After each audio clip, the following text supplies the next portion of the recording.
오늘은 유월절을 지킨 요시야 왕에 대한 그런 제목이 되겠습니다. 우리가 기억나죠? 지난 주일은 제목이 뭐였죠? 유월절 어린 양. 그러니까 다 이렇게 연결해서 우리가 보게 되는 겁니다. 유월절 어린 양에 대한 말씀을 우리가 지난 주일에 살펴보면서 유월절이 어떻게 해서 유래가 됐는가, 또 어린 양은 무엇을 의미하는가. 유월절은 출애굽하고 연관이 되어 있고 어린 양은 바로 예수님하고 연관이 되어 있다는 것을 우리가 깨닫게 되었죠. 어린 양의 피는 세상 죄를 지고 가는 하나님의 어린 양 대신 예수님의 십자가상에서 흘리신 보배로운 피를 의미한다. 그 피가 구원하게 됐다는 거죠. 어린 양의 피가 문 임방과 설주, 좌우 설주에 발라있던 이스라엘 백성들의 집에는 아무 일이 없었지만은 그것도 모르고 그냥 있었던 애굽 사람들의 집에는 바로 궁전까지도 모든 장자와 짐승의 첫 새끼들이 다 죽게 되는 이런 상황이 벌어졌을 때, 그런 이스라엘 백성들의 가정에는 아무런 일이 일어나지 않은 것은 어린 양의 피 때문이었다 하는 것을 우리가 깨닫게 되었죠. 그래서 이스라엘 백성들에게 너희와 너희 자손이 영원히 지킬 것이라 이렇게 말씀하고, 여호와께서 허락하신 대로 그 땅에 들어가면 이 예식을 지키라. 바로 가나안 땅에 들어가면 이 예식을 지키라 그렇게 말했죠. 그리고 자녀들이 예식을 거행하면서 묻기를 이게 무슨 뜻입니까 했을 때, 이것은 여호와의 유월절 제사다. 여호와께서 애굽 사람에게 재앙을 내리실 때 이제 이스라엘 사람들의 집은 패스오버, 건너뛰었다, 넘어갔다. 그래서 구원해 주었다 하는 이런 의미라는 거죠. 그래서 이스라엘 자손들은 여호와께서 명령하신 대로 행하였다 이렇게 말하고 있습니다. 그래서 그 이후에 이제 우리가 성경을 쭉 읽어 나가다 보면은 유월절을 지킨 그 기사에 대해서 우리가 자세하게 관찰하면서 성경을 통독해 나가면은 이제 몇 곳에서 발견이 되는데, 이스라엘 역사 속에서 유월절을 지켰던 때가 앞에서 언급했죠. 바로 하나님께서 허락하신 그 땅에 들어가서 예식을 지키라 했는데, 여호수아서 5장에 가보면은 여호수아가 가나안 땅을 이제 정복해서 그 땅에 들어가서 거기에서 유월절을 지키는 것이 나옵니다. 여호수아 5장 10절에서 12절에, 그리고 거기에서 그해 지었던 농사를 가지고 하나님 앞에 감사하며 또 이렇게 그것을 먹고 난 다음에 하늘의 만나가 그쳤더라 이렇게 말하고 있어요. 만나가 광야 40년 동안에 그 이스라엘 백성들 장정만 60만이라 했지 않습니까? 그 많은 사람들을 40년 동안 먹이시고, 그래서 가나안 땅에 들어가서 첫 농사를 지어서 먹자 만나가 딱 그쳤다. 하나님의 그 인도하심이 참 놀랍지 않습니까? 바로 여호수아 5장에서 유월절 지킨 기사가 나오고, 그리고 한참 이렇게 가다가 봐도 없는데, 사실 히스기야 시대에 열왕기서에서는 그것이 언급이 되어 있지 않는데, 역대하에서 30장 5절에 보면 히스기야 왕 때 유월절을 지켰다는 것이 나오고 있는데, 그때 지켰어도 오늘 여기에 나오는 요시야 시대에 지켰던 그런 정도는 아니었다 이렇게 언급하고 있습니다. 그래서 역사적으로 볼 때 여호수아 때, 그리고 히스기야 왕 때, 그리고 요시야 왕 때 이렇게 이제 유월절을 지켰던 것을 보게 되는 거죠. 그것이 어린 양의 피라면 오늘날에는 바로 우리가 사순절을 지키고 고난주간 예수님의 십자가 지신 그것을 우리가 기념하면서 늘 또 이렇게 유월절 어린 양을 기억하고 있는데, 이스라엘 역사 속에서는 그렇게 자주 있은 것이 아니었다 하는 사실입니다. 그래서 오늘 역대하 35장 오늘 읽은 마지막 19절이 있고, 사실 1절에서도 언급하기를 요시야가 예루살렘에서 여호와께 유월절을 지켜 첫째 달 14째 날에 유월절 어린 양으로 잡으니라 이렇게 말했죠. 오늘 마지막 19절에도 요시야가 왕위에 있은 지 18째 해에 유월절을 지켰다 이렇게 말합니다. 왕이 된 18째 되던 해에 지켰다 이렇게 말하고 있죠. 그래서 이스라엘 역사에서 오랫동안 잊었던 유월절을 지키는 일이 다시 요시야 왕 때에 와서 지켜지게 된 것은 다름 아니라 요시야 왕이 종교개혁을 통해서 성전을 수리하면서 율법책을 발견했기 때문이다 하는 겁니다. 성전을 수리하다 보니까 율법책이 먼지가 가득 쌓여있는 율법책이 발견이 되어지고 그 율법책을 들여다보니까 이런 그 유월절을 지키라는 이런 말씀이 있는 것을 발견하게 됐어요. 그래서 사실은 하나님의 말씀은 우리에게 중요한 거울이 되고 있습니다. 우리 첫 번째 그림을 한번 보겠습니다. 자, 첫 번째 그림 봅니다. 자, 우리 다 같이 한번 읽어볼까요? 시작. 말씀은 우리 신앙과 삶을 보게 하는 거울입니다. 예, 맨 아래쪽에 시작. 당신은 거울을 보고 계십니까? 자, 거울 대신에 우리가 뭘 넣으면 되겠죠? 예, 말씀을 보고 계십니까? 예, 이 말씀을 포모해서 그 말씀이 우리의 신앙과 삶을 보게 하는 거울이라는 거죠. 저 책 속에 내 얼굴이 있다는 사실입니다. 예, 이것을 요시야가 깨달았어요. 성전을 수리하기 전에는 율법책이 어디 있는지도 몰랐는데 수리하다 보니 먼지가 가득 쌓여있는 오랜 시간 동안에 수십 년 아니면 수백 년간 쌓여있는 그 먼지를 털고 그 내용을 읽어보니까 유월절에 대한 이야기가 있다는 겁니다. 이제 다시 영상으로 돌아오면 되겠어요. 그래서 말씀에 비추어 볼 때 그동안에 놓쳤던 것을 발견하게 된다는 거죠. 새롭게 지킬 수 있게 된 것입니다. 오늘은 유월절을 지킨 요시야 왕에 대해서 우리가 살펴보면서 함께 은혜를 나누고자 하는데요. 지난번에는 유월절 어린 양에 대해서 언급하면서 이것을 그대와 그대 자녀들에게 계속해서 전수해서 지키도록 하라 이렇게 말씀을 했는데 오랫동안 잊었던 이것을 찾아낸 사람이 바로 요시야 왕이다 하는 사실입니다. 우리가 이스라엘 역사에서 볼 때 우리가 이제 통일 왕국은 초대의 사울 왕 그리고 다윗, 솔로몬이 있었죠. 그리고 이제 그 다음에 남유다는 르우벤, 북쪽은 여로보암을 해서 이제 쭉 왕들이 나누어지게 되는데 이제 요시야 왕은 남유다의 왕인데 그 정조 할아버지가 누구냐 하면 누굴까요? 히스기야 왕이었습니다. 그리고 할아버지는 므낫세 그리고 그 아버지는 아몬이었다는 겁니다. 그 아몬의 뒤를 이어서 유다의 왕이 되었는데 자, 요시야가 왕이 되었을 때 그 나이가 몇 살이 됐느냐? 몇 살쯤 됐을 것 같아요? 8세. 8세면 몇 학년입니까? 1학년. 초등학교 1학년 되는 아이가 왕이 됐대요. 예. 8세.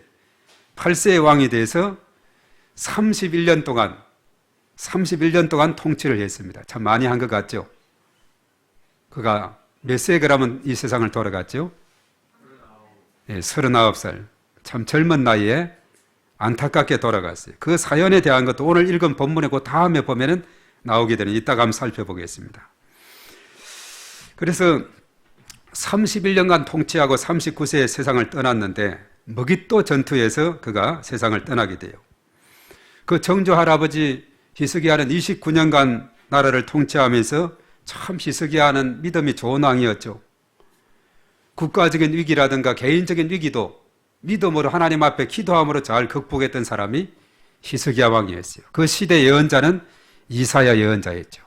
어느 날 아수르 군대가 이제 이스라엘을 공격하기 위해서 18만 5천 명의 병사를 이끌고 진을 치고 있는 겁니다. 그때 히스기야는 그 아수르로부터 항복하라는 그런 편지를 듣고는 아주 그냥 얼굴이 새파래가지고 이사야 선지자에게 좀 기도해 달라고, 나도 기도하겠다고. 그렇게 해서 간절히 기도하게 되니까 하나님께서 천사를 아수르 진영에 보내서 그날 밤에 18만 5천 명을 다 송장으로 만들었다는 사실입니다. 그래서 아수르의 공격으로부터 승리하게 됐어요. 그리고 나서 그가 죽을 병에 걸리게 됩니다. 오로지 벽을 향해서 하나님 앞에 간절히 하나님 앞에 기도합니다. 오직 의지할 분은 하나님밖에 없습니다. 세상 던지고 오직 하나님만을 향해서 간절히 기도했을 때 그가 치료를 받아서 생명을 15년이 연장이 된 줄로 믿습니다.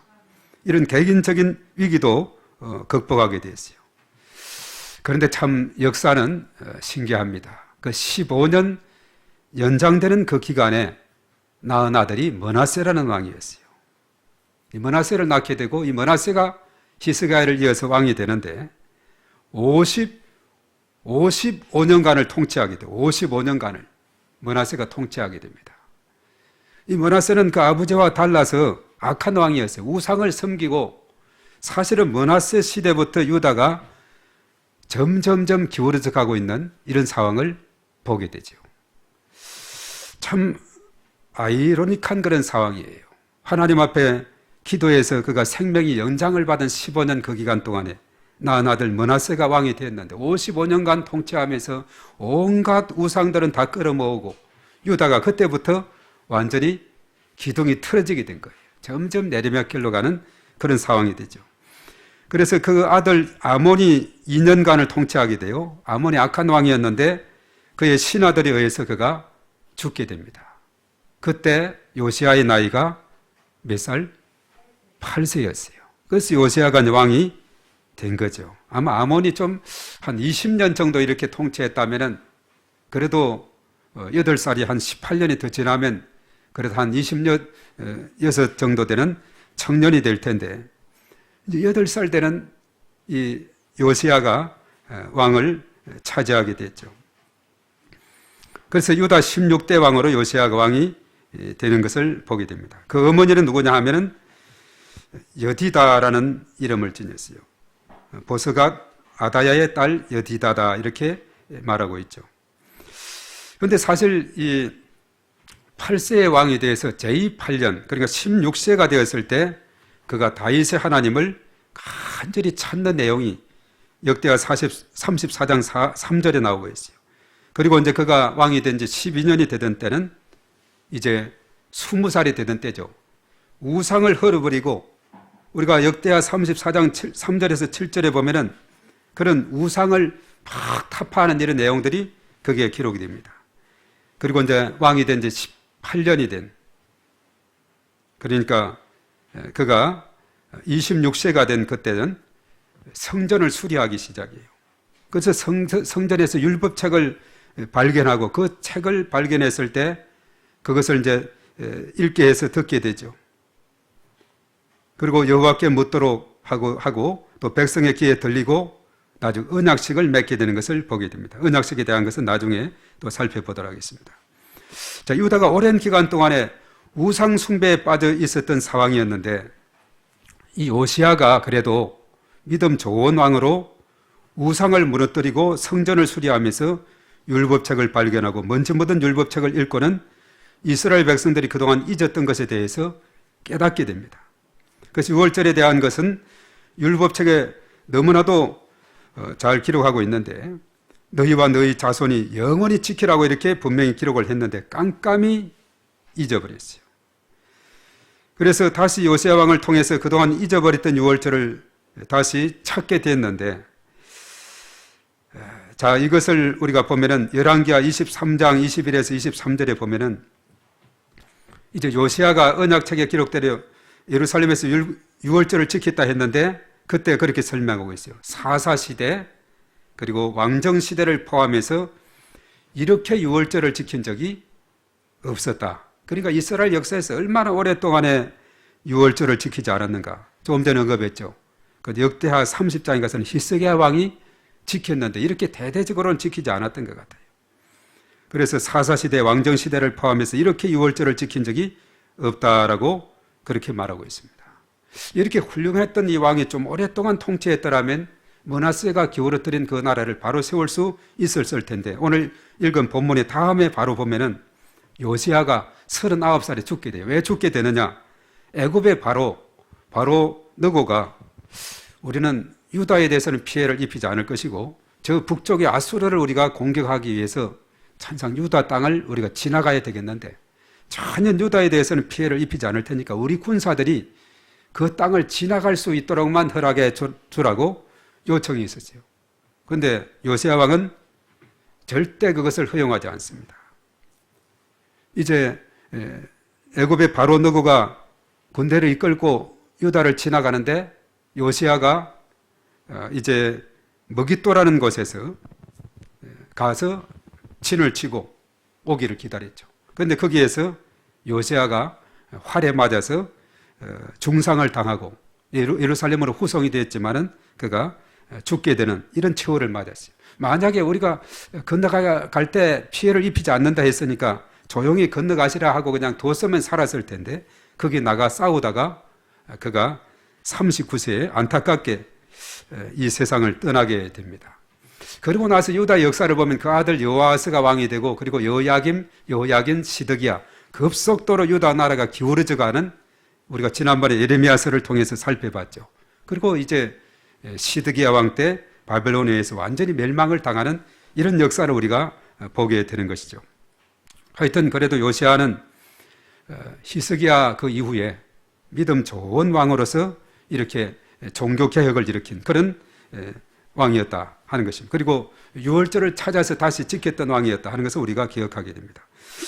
그래서 요시야는 우리가 율법책을 발견한 후에 종교를 개혁했다 하는 것을 우리가 살펴볼 수가 있습니다. 앞에서 그랬죠. 그가 왕이 된 지 12년에 우상들을 철저하게 파괴한 것이 역대하 34장 3절에서 7절에 나와요. 바알과 아세라와 이를 성신 섬기던 그릇 조각을 다 소각하고 유다 왕들이 산당에 세워놓은 제사장들을 폐하고 바알과 이를 성신 분향다들을 폐하고 성전에서 아세라상을 내다가 소각하고 남창의 집을 허물어버리고 산당을 개바해서 브엘세바까지 다 허물어버리는 대대적인 이런 놀라운 일들을 행하고 몰록에게 자녀를 불로 지나가게 했던 것을 금지시키고 유다 왕들이 태양신을 위해서 드린 말과 수레를 제거해버리고 대대적인 이런 일을 행하게 된 것을 보게 됩니다. 그리고 솔로몬이 아스다롯과 그모스와 밀곰을 위하여서 세웠던 산당을 더럽게 하고 석상과 아세라 목상을 깨뜨려버리고 산당의 제사장들을 죽이고 사마리아에 세운 산당들을 제거하고 대대적인 이런 일을 그가 하게 되었어요. 이렇게 우상을 제거하는 이유는 뭐냐면 이 우상이라 하는 것은 하나님의 자리를 대신하는 거짓 숭배물이 바로 우상이다는 사실입니다. 바로 우상이 하나님과 나 사이를 가로막고 있는 거예요. 하나님과 나와 바로 이렇게 소통이 되고 바로 이렇게 연결이 돼야 되는데 그 중간을 막고 있는 것이 우상이다 그랬죠. 그런데 오늘날 시대는 특정 형상보다는 무엇이 우상이 되고 있느냐?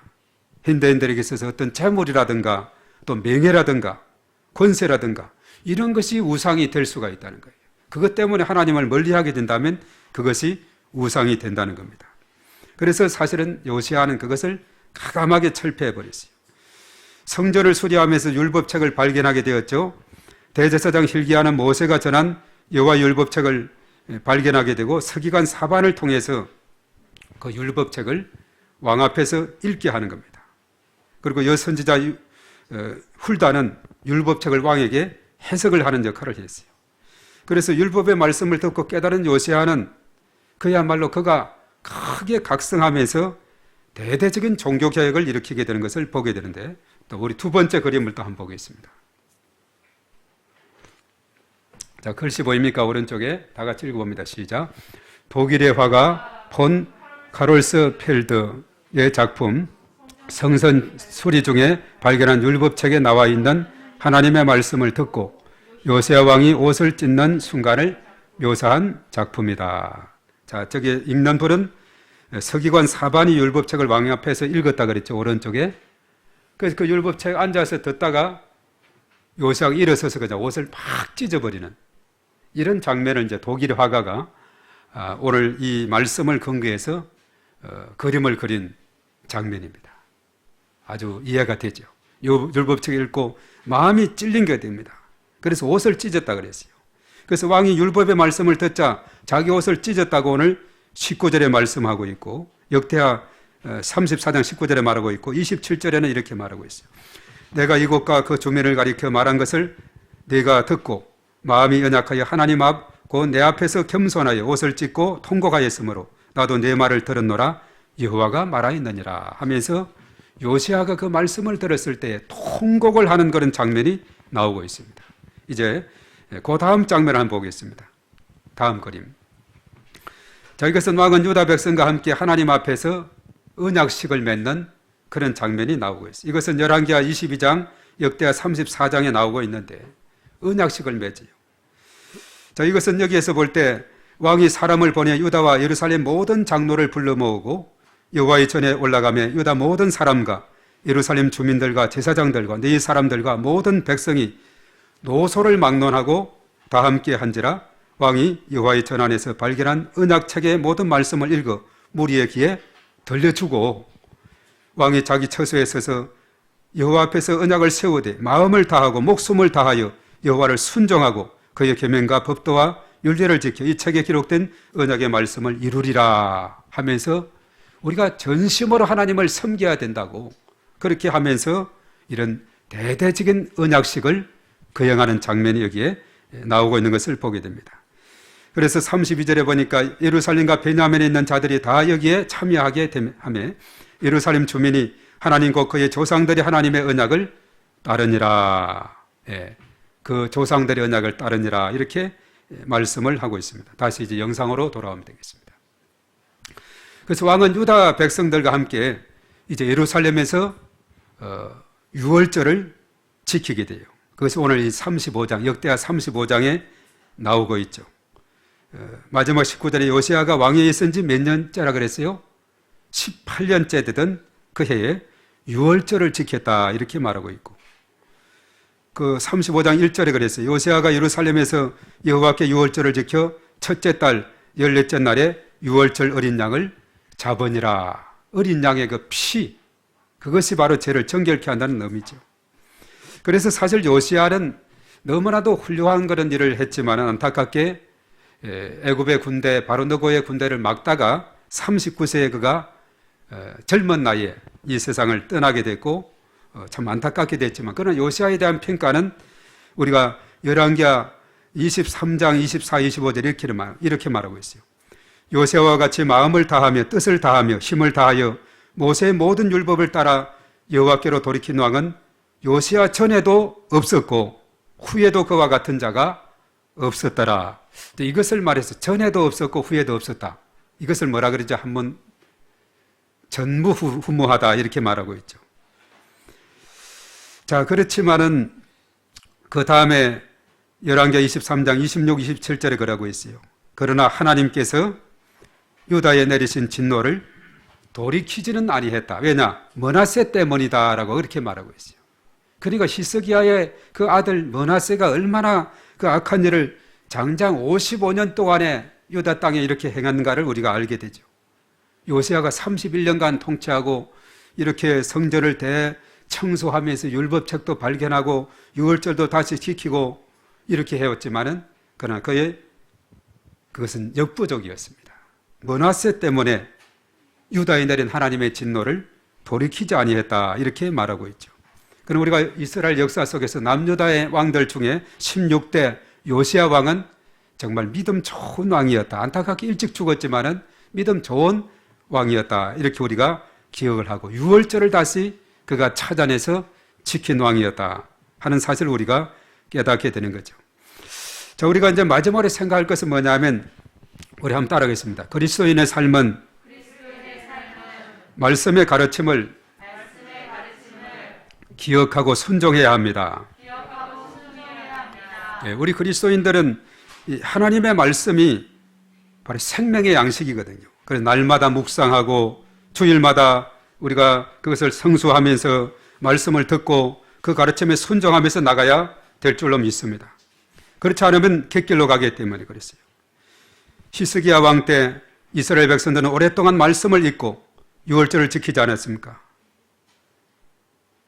오랫동안 잊었는데 히스기야가 그것을 찾아내서 한번 지켰는데 그 당시에 그러니까 그 당시 각종 우상 숭배에 빠져서 사는 그 모습을 우리가 보게 되는 거죠.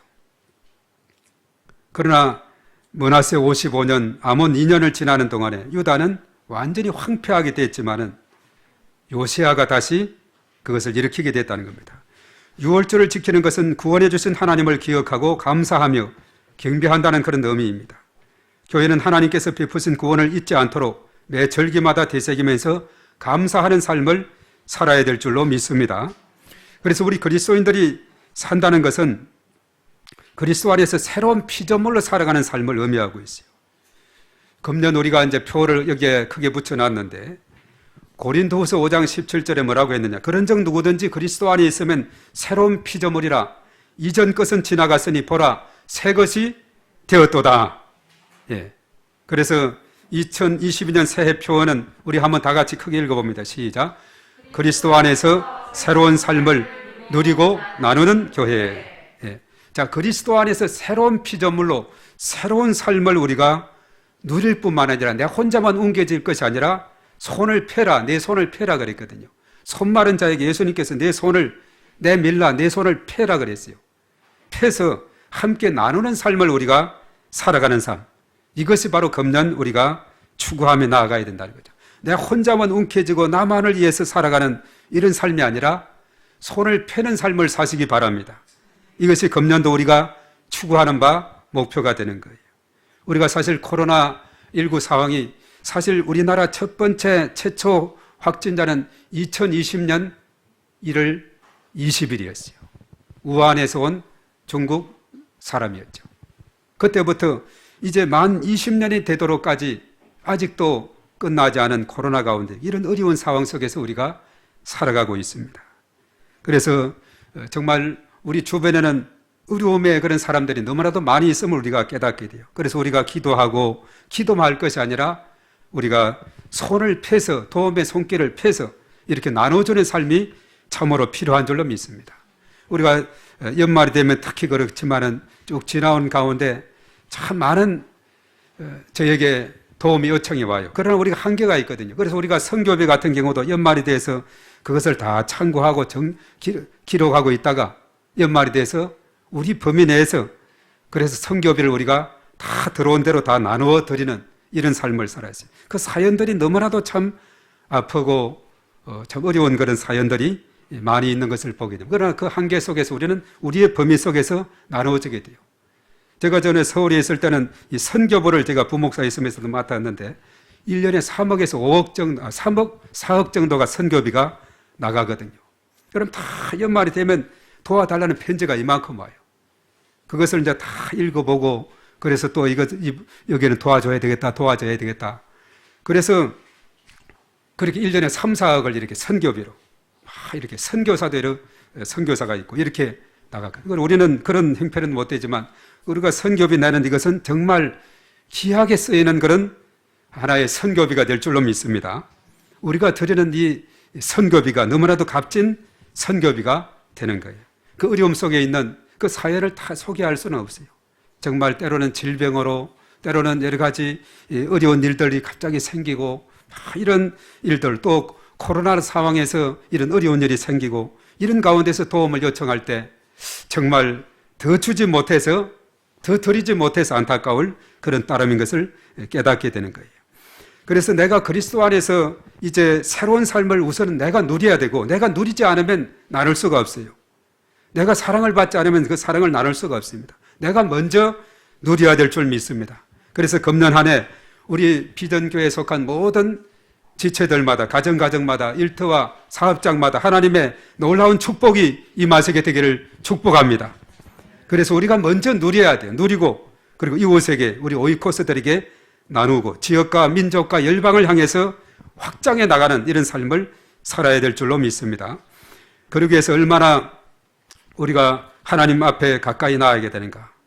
우리가 하나님 말씀 앞으로 가까이 나아가야 되는데 우리가 한번 그 다음 마지막 그림을 한번 보고 하겠습니다. 자, 마지막 그림입니다. 우리 너무나 잘 아는 것인데 우리 다 같이 읽어봅니다. 시작. 주의 말씀은 내 발의 등이요 내 길의 빛이니이다. 시편 119편 105절입니다. 맨 아래쪽에 시작. 길이 보이지 않고 막막할 때 말씀. 예, 길이 보이지 않고 막막할 때 무엇을 기억하라 그랬어요? 말씀을 기억하라. 이 말씀이 내 발의 등이요 내 길의 빛이다 이렇게 말씀하고 있습니다. 그래서 우리가 이 땅에 살아가면서 이제 내 생각과 내 고집을 내려놓아야 돼요.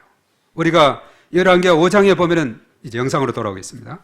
나만 장군 이야기가 나오고 있죠. 그가 무슨 병이 걸렸죠? 문둥병이 걸리게 됐어요. 아람 군대 장관이었어요. 그래서 왕이 이스라엘 가면은 아주 뛰어난 선지자가 있다는 그런 정보를 듣고 이스라엘 왕에게 보내죠. 이스라엘 왕은 그냥 깜짝 놀랐어요. 우리가 어떻게 이것을 고치냐? 이거는 불치병이고 아람도 안 되고 우리 이스라엘도 안 되는데 이 소식을 들은 엘리사가 왕이시여 그 사람 나에게 보내십시오. 저에게 보내십시오. 그랬을 때 이제 나아만 장군이 엘리사에게로 갔죠. 근데 엘리사는 나와도 보지 않고 다른 사환을 보내서 요단강에 가서 몸을 7번 씻으랍니다 하니까 나아만 장군이 뚜껑이 열렸어요. 뚜껑이. 내가 적어도 아람 군대 장관이고 왕의 지시 따라서 이렇게 온 사람인데 내가 여기 왔으면 제가 나와서 직접 나와서 손에 얹고 안수기도를 하든지 이렇게 해서 고치더라 해야지. 이 종을 보내서 저기 요단강에 가서 7번 몸을 씻으라 그런다고 막 화가 나가지고 그냥 뚜껑이 열린 겁니다. 그러면서 우리나라 가면은 더 좋은 깨끗한 강이 있다고 막 그냥 갈라 하는 참이었는데 그를 수행한 사람들이 장관님이시여 이보다도 더 큰 요구를 또 우리가 행해야 되는데 낫겠다는데 밑져봐야 본전이 있지 않습니까? 그렇게 설득을 해서 요단강에 가서 7번 몸을 담그니까 어린아이와 같이 깨끗이 고침받은 줄 믿습니다. 어린아이들 피부가 얼마나 깨끗이 고와요. 제 간혹 손주를 볼 때 보면은 이제 2돌 지나고 이런 아이 참 피부가 이제 나이가 어른이 들면 뭔가 좀 검버섯도 나고 뭐 이렇게 좀 이렇게 되는데 어린아이들은 얼마나 그 고운 얼굴인지 그렇죠. 깨끗이 어린아이 살과 같이 깨끗이 되었다 이렇게 말하고 있어요. 그렇죠. 나아만 장군이 내 생각에는 그 생각이 그것이 바른 것이 아니었어요. 내 생각에는 제가 이렇게 했으면 내 생각에는 우리나라 가면 더 좋은 아라바 강이 있고 더 깨끗한 요단강보다 깨끗한 강이 있고 그러나 그 생각을 다 내려놓고 요단강에 가서 몸을 씻었을 때 깨끗이 그가 고침받은 줄로 믿습니다. 우리가 누가복음 5장에 가도 마찬가지예요. 베드로가 밤새 고기를 잡는데 한 마리 못 잡았어요. 베드로는 얼마나 고기 잡는 선수였습니까? 경험도 많고 그렇지만 한 마리도 못 잡았어요. 예수님이 가니까 한 마리도 못 잡은 거예요. 깊은 데로 그물을 던져라. 내가 이렇게 수고하고 밤이 맞도록 했지만 한 마리도 못 잡았는데 그러나 말씀에 의지해서 내가 내 생각을 내려놓고 순종하게 될 때 그물이 찢어진 줄로 많이 잡히게 된 줄로 믿습니다. 내려놓고 순종해야 기적이 일어나는 줄 믿습니다. 절대 절망은 절대 희망이에요. 내가 약해졌을 때 그때 하나님께서 일하실 때인 줄 믿습니다. 그래서 사도 바울도 고린도후서 12장 7절 이하에 약할 그때에 내가 강함이라고 고백을 하고 있죠. 내 생각 이것이 다 옳은 것이 아닙니다. 이것을 내려놔야 돼요. 하나님 말씀 앞에 굴복해야 될 줄로 믿습니다. 그래서 새해는 내려놓아야 합니다. 하나님의 말씀 앞에서 나의 자아 그리고 나의 생각, 나의 방법, 나의 고집, 나의 수단 모든 것을 내려놓고 대신에 하나님의 임재와 하나님의 능력을 구해야 될 줄 믿습니다. 앞에 그런 모든 것이 우리의 우상이 될 수가 있어요. 그런 것을 다 내려놓을 때 하나님께서 그때 일하시는 하나님이시다는 겁니다. 그리고 하나님은 언제나 우리의 길을 선한 길로 인도해 주시는 좋으신 분입니다. 로마서 8장 28절에 우리가 알거니와 하나님을 사랑하는 자 곧 그의 뜻대로 부르심을 입은 자들에게는 모든 것이 합력하여 선을 이루느니라. 하나님은 언제나 우리에게 좋은 것으로 채워주시는 분이심을 믿습니다. 새해에는 하나님의 인도하심을 따라서 한 걸음 한 걸음 나아갈 때 우리의 길이 열리고 장애물이 극복되고 사막에서 강이 그리고 광야에서 길이 열리는 이사야 43장 19절의 역사가 놀라운 역사가 우리의 삶 가운데 일어나게 될 줄로 믿습니다. 그래서 말씀에 순종하는 새해가 되어서 저와 여러분들 가운데 하나님의 은혜가 충만하시기를 주님의 이름으로 축복합니다.